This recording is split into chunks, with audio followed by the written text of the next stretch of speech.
Hey guys, welcome to our review of Ultraman Lube RB, episode 14. As always, I'm your host, Frozen Stratos. Here with me today we have Cinder Blaze.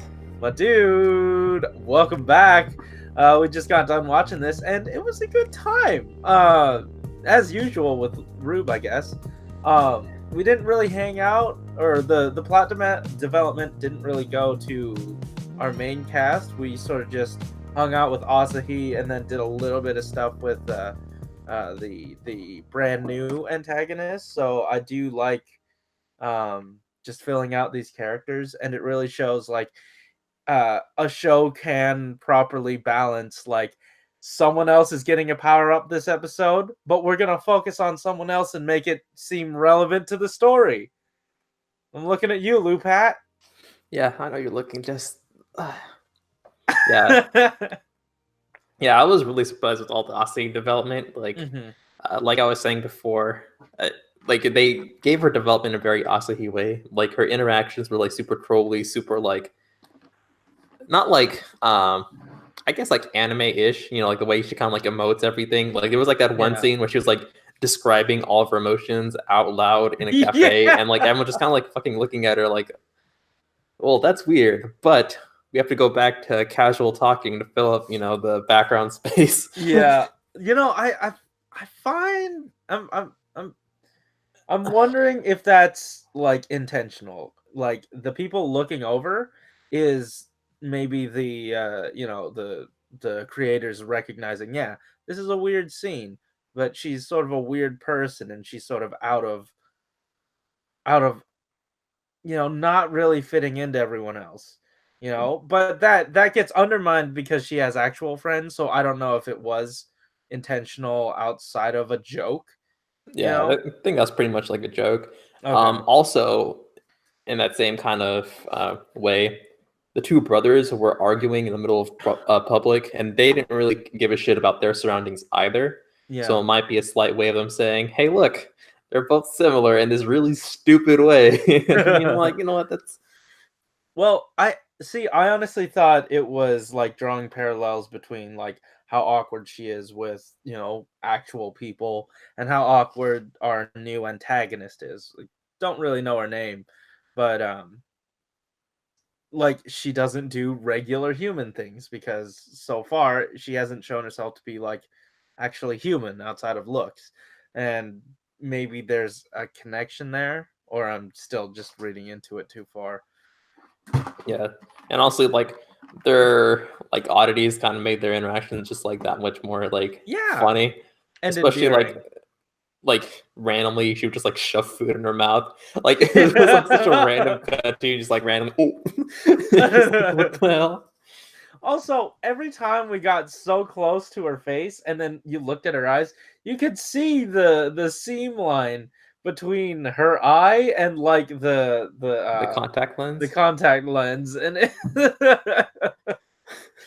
like her eyes are hella red too, so like it was making me feel a little bit uncomfortable because I feel like every shot she's been in, like her eyes have always been the focus because you know that's how they frame it. But like she always like is like crying and stuff. Like they're always like watery.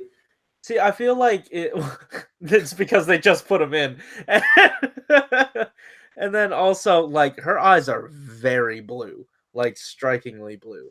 And I feel like that you're itching your eyes as if as if it was happening to you. That was an unrelated thing. Okay. But yeah, outside of that, like we got to see some siblings like squabbling. Yeah, there it is. I got mixed up with my ings. You know what I mean? But we got to see a little bit of that, and it sort of just came out of nowhere, and I didn't really like it. There was really no point, I don't think. I mean, it kind of makes some sense because Katsu is like the more cautious brother, you know, and Usami just kind of like wants to go and like do whatever he like pleases. So like the only reason it didn't like really fit that well is because they didn't really like build up to it. It just like happened instantly in that scene. Yeah, like they were like arguing as if this conflict was set up.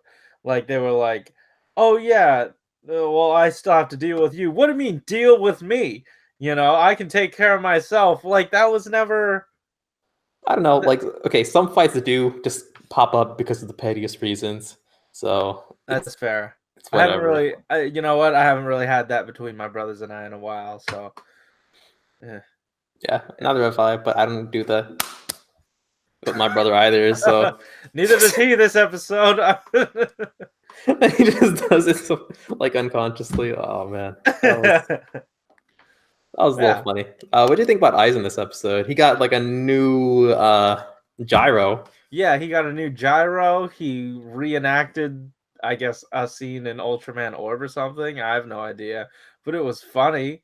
I mean, like, everything this episode with him, pure gold. I don't know what else. You know, I think they cranked it up a little bit with him. I don't know what it was. Maybe it's just me missing him. You know what? He wasn't in last episode. Yeah. Except for... Yeah, okay. Yeah, so that's... I'm glad. I'm glad we got to get more of him. Yeah. But yeah. Do you have anything more you wanted to say? Yeah, that kaiju is freaking boss. Oh, yeah! The kaiju! I love it. It's good stuff. And it uses the special beam cannon. Yeah, that's about it. Yeah. Alright, cool. Guys, that's it for us. If you like this episode, hit that like button and subscribe if you want to hear more from us each week. Don't forget, the watch along is going up at the same time as this, and tomorrow we're going to be covering episode 15, and the day after that, episode 16. If something happens in between then and they don't go up, well, sorry. Keep it juicy. Or not.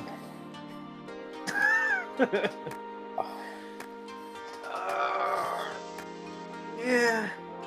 Alright, this one down. How long did that take? 39 minutes, maybe. Are you serious? Yeah. Because, you know, my computer fucked up. That's fair.